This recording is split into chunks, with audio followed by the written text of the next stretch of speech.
Alright, day 2 at Kabangkalan City. Ayan, andito na naman tayo sa kanilang plaza. Dito, sobrang aliwalas na naman ang panahon. Sumasabay talaga sa atin.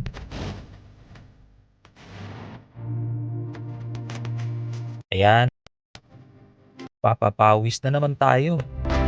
Tatakbo tayo, paminsan-minsan. Huwag lang nating biglain.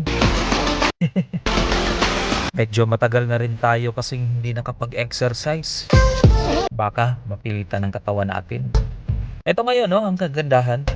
Dahil meron palang event ng mga kabataan. Ayan, dito rin sa harap, nagzozomba yung mga auntie at saka mga uncle. Dito naman, sa soccer field, ayan yung mga bullit. Meron silang soccer tournament ata.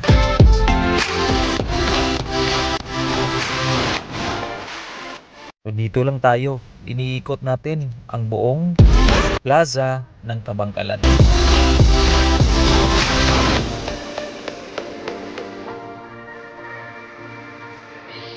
So ayan, tapos na tayong tumakbo.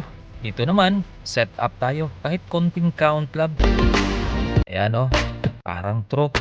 Kahit fulls. Yan. So dito naman, jag-jag tayo. Bago tayo mag-push up, susubukan na naman natin ulit ang ating endurance sa push up. Yan o, 25 counts nga pala kinuha natin. Kahapon, 15 lang. So, medyo nag-increase na din. Ayan, parang true. So, ngayon, tapos na tayo sa pag-exercise, pinaka-paboritong part. Kapihan, at saka photo. Okay, peace out mga tol. Kapi tayo.